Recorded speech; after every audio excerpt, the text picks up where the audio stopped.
Hello friends, welcome back to my channel. അപ്പോൾ ഇന്ന് ഞാൻ ഒരു 3 hours സ്റ്റഡി റുട്ടീൻ ആണ് കാണിക്കുന്നത്. ഓൾമോസ്റ്റ് എല്ലാ ദിവസവും ഇതുപോലെ ഞാൻ പഠിക്കാൻ ശ്രമിക്കാറുണ്ട്. ചിലപ്പോൾ സക്സസ് ആവാറുണ്ട്, ചിലപ്പോൾ സക്സസ് ആവാറില്ല. ടൈമർ വെച്ചിട്ട് ഞാൻ ആദ്യമായിട്ടാണ് ട്രൈ ചെയ്ത് നോക്കുന്നത്. അപ്പോൾ ഞാൻ രാവിലെ ഒരു 6:15 to 7:15 ആ ഒരു ടൈമിൻ്റെ ഉള്ളിലൊരു 1 hour സെറ്റ് ചെയ്തിട്ട് അങ്ങനെയാണ് പഠിക്കുന്നത്. രാവിലെ ഞാൻ പറ്റുന്ന പോലെ ഈ ഒരു ടൈമിൽ പഠിക്കാൻ ശ്രദ്ധിക്കാറുണ്ട്.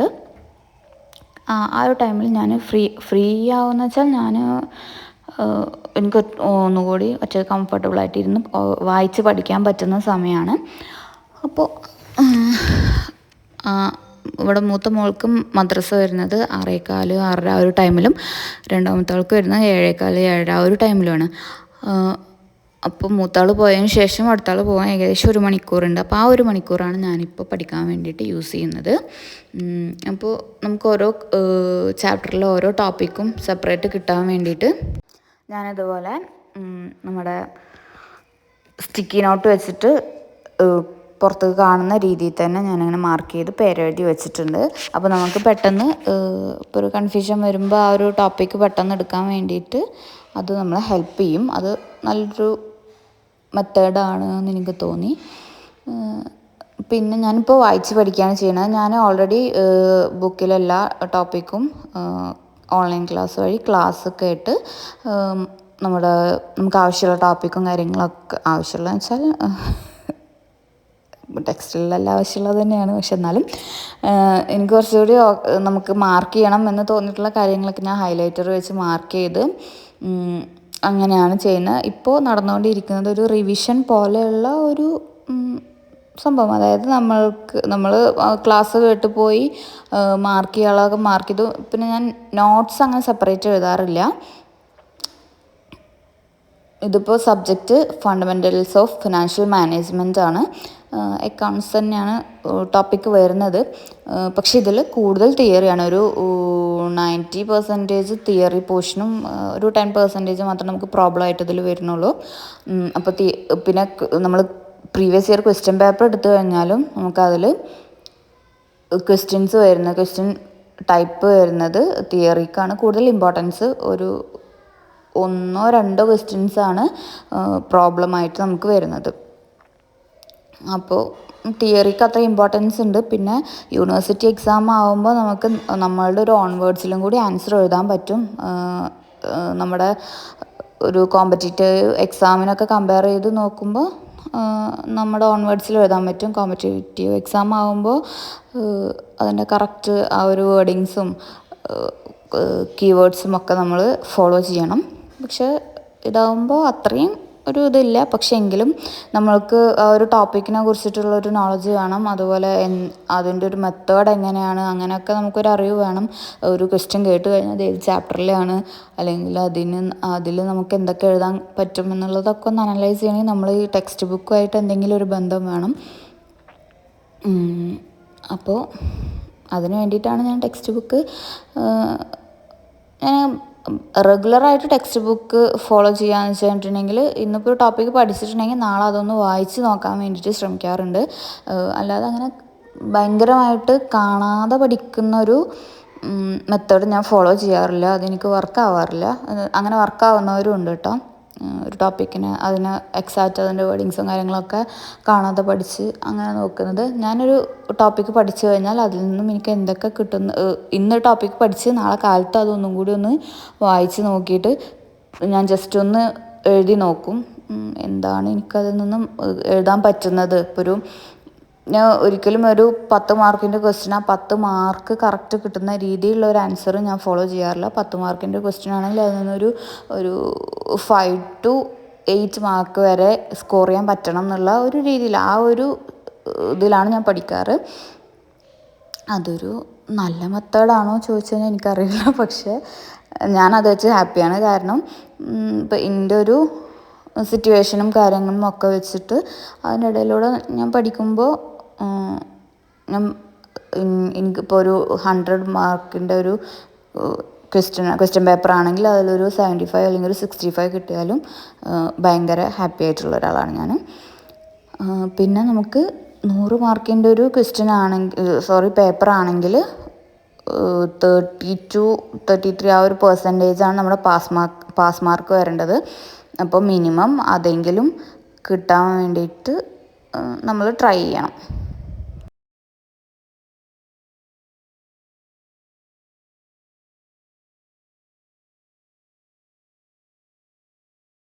രാവിലെ ആയതുകൊണ്ട് ഉറക്കം വരാൻ നല്ല സാധ്യതയുണ്ട്. പ്രത്യേകിച്ച് ഇപ്പം മഞ്ഞും കാര്യങ്ങളൊക്കെ ആയിട്ട് നല്ല തണുപ്പും കാര്യങ്ങളൊക്കെ ആണല്ലോ.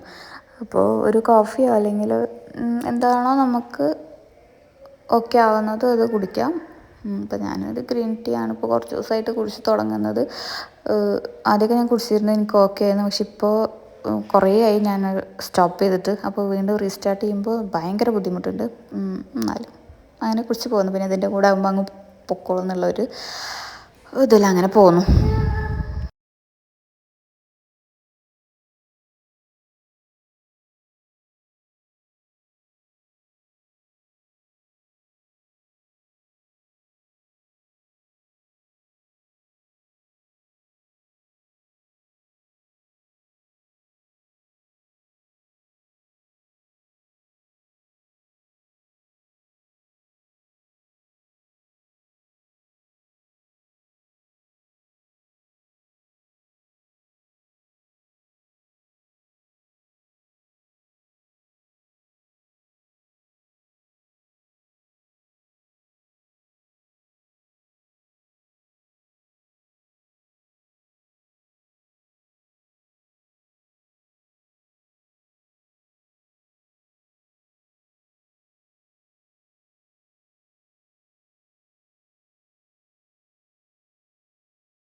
എനിക്ക് പൊതുവെ പ്രോബ്ലംസ് ചെയ്യാൻ ഭയങ്കര ഇഷ്ടമാണ്. തിയറി പഠിക്കാൻ കുറച്ച് ഇഷ്ടമാണ്. പക്ഷേ പഠിച്ചിട്ട് അങ്ങോട്ടൊരു ഞാൻ ഇപ്പോൾ പഠിച്ചാലും ഒരു 50% ഒക്കെ എനിക്ക് അങ്ങോട്ട് കവർ ചെയ്യാൻ പറ്റാറുള്ളൂ. പക്ഷേ എത്തവണ അങ്ങനെ വരരുതെന്ന് വിചാരിച്ചാൽ നേരത്തെ തന്നെ ഓരോ ചാപ്റ്ററും പഠിക്കുകയല്ല, ഓരോ ചാപ്റ്ററും ഞാൻ എന്താണെന്നുള്ളത് മനസ്സിലാക്കി വെച്ചിട്ടുണ്ട്. ആ ഒരു ചാപ്റ്ററിൽ നിന്നും എങ്ങനെ ക്വസ്റ്റ്യൻ വരാമെന്നുള്ളത് നോക്കി വെച്ചിട്ടുണ്ടായിരുന്നു. മൊത്തത്തിൽ ആ ഒരു ടെക്സ്റ്റ് ബുക്കിനെ ഫുള്ള് ഞാൻ കവർ ചെയ്യാൻ ശ്രമിച്ചിട്ടുണ്ട്. പിന്നെ ഫസ്റ്റ് ചാപ്റ്റർ യൂണിറ്റിൽ വരുന്നത് ആ ഒരു തിയറി ഭാഗം ഞാൻ അങ്ങനെ കാര്യമായിട്ട് നോക്കിയിട്ടില്ല. അത് ഞാൻ മിക്കവാറും എക്സാമിൻ്റെ തലേ ദിവസം ജസ്റ്റ് ഒന്ന് വായിച്ച് നോക്കുക അങ്ങനെ എന്തെങ്കിലും ചെയ്യുള്ളൂ. പിന്നെ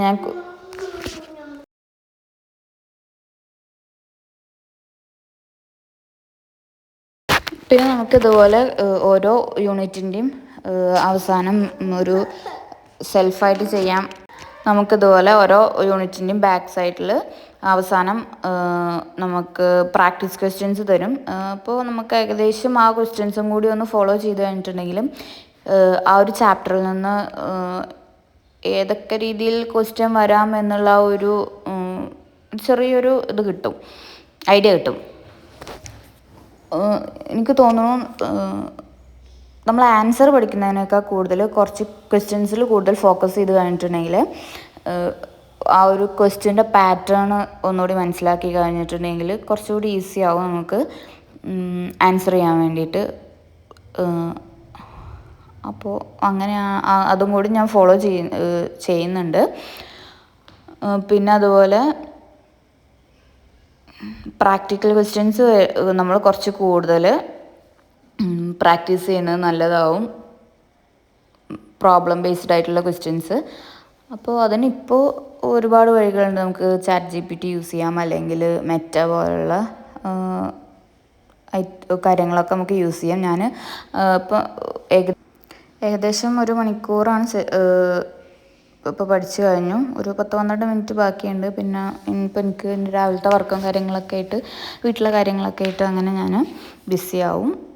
ഇനി എനിക്ക് പഠിക്കാൻ അടുത്ത ടൈം കിട്ടുന്നത് ഉച്ചയ്ക്കൊരു 1:30-2 മണി ആ ഒരു ടൈം മുതലാണ്. അതുവരെ ഓരോ പണികളുണ്ടാവും. പിന്നെ മോൻ്റെ കാര്യങ്ങളും ഒക്കെ നോക്കാനൊക്കെ അങ്ങനെ ഉണ്ടാവും. ഈ ടൈമിന് അവൻ ഉറങ്ങുന്ന ടൈമാണ് ഞാൻ അടുത്തത് ചൂസ് ചെയ്തിട്ടുള്ളത്. അപ്പോൾ ഞാൻ ഒരു 2 മണിക്കൂർ സെറ്റ് ചെയ്യാമെന്നാണ് വിചാരിക്കുന്നത്. 2 to ഒരു 5 മണി വരെ, അല്ലെങ്കിൽ ഒരു 4 മണി 4:30 ആ ഒരു ടൈം.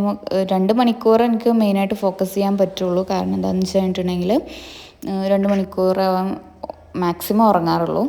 1.5-2 മണിക്കൂർ ആ ഒരു ടൈം. അപ്പോൾ ഞാൻ പൊതുവേ പഠിക്കുമ്പോൾ അവനും കൂടെ ഇരുത്താറും കാര്യങ്ങളൊക്കെ ഉണ്ട്. ഫുള്ള് സൈലൻ്റായിട്ട് അവൻ ഉറങ്ങുന്ന സമയം മാത്രം അങ്ങനെ നല്ല ചൂസ് ചെയ്യാറ്.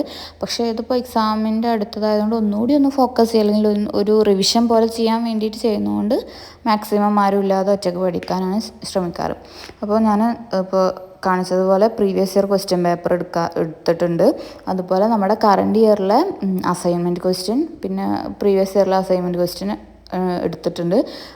ക്വസ്റ്റ്യൻ പേപ്പേഴ്സ് ഒരു 2-3 ഇയർ ബാക്ക് നമുക്ക് 2 ബാച്ച് വെച്ചിട്ട് എക്സാം വരുമല്ലോ, ജൂണിലും ഡിസംബറിലും അങ്ങനെ വരാറുണ്ട്. ഒരു ഇയറിൽ 2 ടൈമിൽ എക്സാം വരാറുണ്ട്, ജൂണിൽ അതുപോലെ ഡിസംബറിൽ. അപ്പോൾ അങ്ങനെ ഒരു വർഷത്തെ 2 ക്വസ്റ്റ്യൻ പേപ്പർ കിട്ടും. അങ്ങനെ ഒരു 3 വർഷം ബാക്ക്, അപ്പോൾ ഒരു 6 ക്വസ്റ്റ്യൻ പേപ്പർ നമുക്ക് കിട്ടും. അങ്ങനെ അതിലെ ക്വസ്റ്റ്യൻസ് പ്രാക്ടീസ് ചെയ്താൽ തന്നെ നമുക്ക് പാസ് മാർക്കും അതിൽ കൂടുതലും സ്കോർ ചെയ്യാനുള്ള സ്കോപ്പ് ഉണ്ട്. ക്വസ്റ്റ്യൻസ് നോക്കിയിട്ട് അതിൻ്റെ ആൻസർ പ്രാക്ടീസ് ചെയ്യണം. ഇതുപോലെ ഒന്ന് മനസ്സിലാക്കി വെക്കുക. ഭയങ്കരമായിട്ട് കാണാതെ പഠിക്കുക, അല്ലെങ്കിൽ മുഴുവൻ അതിൻ്റെ ആൻസറിന് അതേപോലെ വിഴുങ്ങിയിട്ട് അങ്ങനത്തെ ഒരു മെത്തേഡ് ഫോളോ ചെയ്യുന്നതിനോട് എനിക്ക് അത്ര യോജിപ്പില്ല.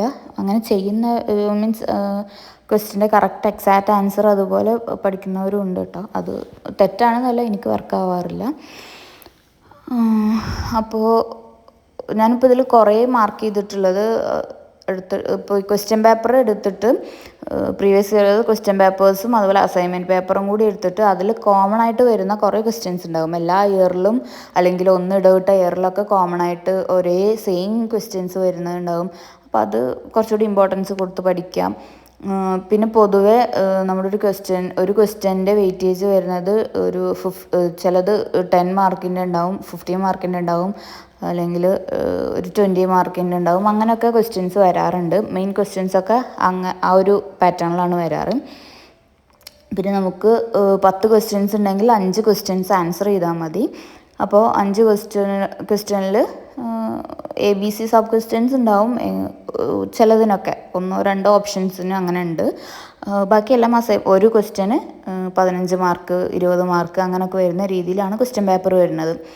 അപ്പോൾ എന്താണെന്ന് വെച്ചിട്ടുണ്ടെങ്കിൽ നമ്മൾ ഇതുപോലെ കുറച്ച് മെയിൻ ക്വസ്റ്റ്യൻസ് ഈ പറഞ്ഞതുപോലെ പ്രീവിയസ് ഇയർ ക്വസ്റ്റ്യൻ പേപ്പർ എടുത്തിട്ട് അതിൽ കോമൺ ആയിട്ട് വരുന്ന ക്വസ്റ്റ്യൻസൊക്കെ ഒന്ന് പ്രാക്ടീസ് ചെയ്താൽ നമുക്ക് ഒരു ക്വസ്റ്റ്യനിൽ നിന്ന് തന്നെ ഇപ്പോൾ 20 മാർക്കിൻ്റെ ക്വസ്റ്റ്യൻ ആണെങ്കിൽ 20 കവർ ചെയ്യാൻ നമുക്ക് പറ്റിയില്ലെങ്കിലും ഒരു 12-15 ആ ഒരു റേഞ്ചിൽ കവർ ചെയ്ത് കഴിഞ്ഞാലും നമ്മൾ 2 ക്വസ്റ്റ്യൻ അതുപോലെ നന്നായി പഠിച്ച് എഴുതാൻ പറ്റി കഴിഞ്ഞിട്ടുണ്ടെങ്കിൽ പിന്നെ വേറെ ഏതെങ്കിലും ക്വസ്റ്റ്യനൊക്കെ ഒരു 5 മാർക്ക് 10 മാർക്കൊക്കെ സംഘടിപ്പിച്ച് കഴിഞ്ഞാലും നമുക്ക് ജസ്റ്റ് പാസിനുള്ള മാർക്ക് കിട്ടും. ഒരു 32 ഔട്ട് ഓഫ് 100 ആണ് പാസ് മാർക്ക് വരുന്നത്. അപ്പോൾ ഒരു എക്സാക്റ്റ് 32 ഫോക്കസ് ചെയ്യാതെ ഒരു കുഴപ്പമില്ലാത്ത രീതിയിൽ പഠിച്ചാൽ തന്നെ നമുക്കൊരു 65-70 ആ ഒരു റേഞ്ചിൽ തന്നെ മാർക്ക് കിട്ടും. ഇപ്പോൾ എന്നെ സംബന്ധിച്ചിടത്തോളം ഞാൻ പഠിക്കുന്ന സിറ്റുവേഷൻ എനിക്ക് നന്നായിട്ടറിയാം. മീൻസ് നമുക്കങ്ങനെ ഫുള്ളി നമ്മുടെ പഠിത്തം എന്നുള്ള ഒരു കാര്യത്തിൽ മാത്രം ഫോക്കസ് ചെയ്ത് ഇരിക്കാൻ പറ്റില്ല. വിട്ട കാര്യങ്ങളാണെങ്കിലും കുട്ടികളുടെ കാര്യങ്ങളാണെങ്കിലും അങ്ങനെ എല്ലാം മിക്സായിട്ടാണല്ലോ പോണത്. അപ്പോൾ അങ്ങനെ വരുമ്പോൾ നമ്മളതിൻ്റെ ഇടയിൽ സമയം കണ്ടെത്തി നമുക്ക് പറ്റുന്ന പോലെ പഠിച്ചിട്ട് നമ്മളൊരു 65-70 ഔട്ട് ഓഫ് 100ൽ സ്കോർ ചെയ്ത് കഴിഞ്ഞാൽ തന്നെ എനിക്കത് ഭയങ്കര ഹാപ്പിയാണ്. പിന്നെ നമ്മൾ വേറെ കമ്പാരിസണും കാര്യങ്ങൾക്കൊന്നും പോകേണ്ട ആവശ്യമില്ല. നമ്മുടെ മൈൻഡ് അത് ഹാപ്പി ആണെങ്കിൽ പിന്നെ അത് ഓക്കെയാണ്. ഞാൻ ഭയങ്കര ഓക്കെയാണ് അങ്ങനത്തെ മാർക്കിൽ. ഇതുവരെ കഴിഞ്ഞ സെം എക്സാമിലൊക്കെ ആ ഒരു റേഞ്ചിൽ എനിക്ക് സ്കോർ ചെയ്യാൻ പറ്റിയിട്ടുണ്ട്. 42, 50, 60 ആ ഒരു റേഞ്ചിൽ നല്ല രീതിയിൽ എൻ്റെ മനസ്സിൽ ഞാൻ വെച്ചിരിക്കുന്ന ആ ഒരു ഇതിൽ സ്കോർ ചെയ്യാൻ പറ്റിയിട്ടുണ്ട്. ഇനിയിപ്പോൾ ഇതുവരെ പഠിക്കാത്തവരാണ് എക്സാമിന്, എന്നാൽ പോലും ഒരു 3 ഡേയ്സ് 5 ഡേയ്സ് ഒക്കെ ബാക്കിയുണ്ടെങ്കിൽ ഇതുപോലെ പ്രീവിയസ് ഇയർ ക്വസ്റ്റ്യൻ പേപ്പർ എടുക്കുക, അതിൻ്റെ ക്വസ്റ്റ്യൻ പാറ്റേൺ നോക്കുക, എന്നിട്ട് അറ്റ്ലീസ്റ്റ് ആ ഒരു ക്വസ്റ്റ്യൻ്റെ ആൻസറെങ്കിലും പഠിക്കാൻ നോക്കുക. എന്നാലും നമുക്കൊന്ന് പാസ്സാവാൻ പറ്റും. ഇപ്പം നമ്മളൊരു ക്വസ്റ്റ്യൻ എഴുതി അതിൻ്റെ ഒരു ആൻസർ എഴുതി കഴിഞ്ഞിട്ടുണ്ടെങ്കിൽ നമുക്കൊരു ഏകദേശം ഒരു ഇപ്പോൾ 20 മാർക്കിൻ്റെ ക്വസ്റ്റ്യൻ ആണെങ്കിൽ ഒരു 10 മാർക്കിനെങ്കിലും ഞാൻ എഴുതി എന്നുള്ളൊരു കോൺഫിഡൻസ് നമുക്ക് ഉണ്ടാവണം. അതിന് നമ്മൾ ടെക്സ്റ്റ് ബുക്കും ആ ടോപ്പിക്കും ഒക്കെ ആയിട്ട് ഒന്ന് പരിചയമാവണം. ഒന്നും നോക്കാതെ പോയിട്ട് എക്സാം എഴുതാതെ ഇരിക്കുക. അപ്പോൾ പിന്നെ നമ്മൾ ചെയ്യുന്ന ഈ ഒരു എഫേർട്ടിൽ ഒരു കാര്യമില്ലാതാവും. താല്പര്യമില്ലെങ്കിൽ പഠിക്കാതിരിക്കുക. ഇപ്പോൾ മെയിനായിട്ട് ഞാൻ പറയുന്നത് പോലെ വീട്ടമ്മമാരും കാര്യങ്ങളൊക്കെ അവർ പഠിക്കുന്നുണ്ടെങ്കിൽ അത് അവർക്ക് എന്തെങ്കിലും വേണം എന്നുള്ള, അല്ലെങ്കിൽ സ്വന്തമായിട്ട് എന്തെങ്കിലും ചെയ്യണം എന്നൊക്കെയുള്ള ഒരു ആഗ്രഹം കൊണ്ട് പഠിക്കുന്നതാവും. ഒരിക്കലും മറ്റുള്ളവരെ കാണിക്കാൻ വേണ്ടിയിട്ടോ അല്ലെങ്കിൽ മീൻസ് കണ്ടിന്യൂസ് ആയിട്ട് 10 +1 +2 ഡിഗ്രി അങ്ങനെ ഒരു ഫോർമാറ്റിൽ അങ്ങനെ പോകാൻ വേണ്ടിയിട്ട് അങ്ങനെ പോകുന്നവരൊന്നും ആവില്ല. ഒരു ബ്രേക്കിന് ശേഷം കല്യാണം, കുട്ടികൾ, വീട്ടിലെ കാര്യങ്ങൾ, അതിനൊക്കെ ശേഷം അവരുടേതായിട്ടുള്ളൊരു സമയം കണ്ടെത്തുമ്പോൾ അപ്പോൾ അതിലൊരു റീസൺ ഉണ്ടാവും, നമുക്ക് ചെയ്യാൻ വേണ്ടിയിട്ടൊരു റീസൺ ഉണ്ടാവും.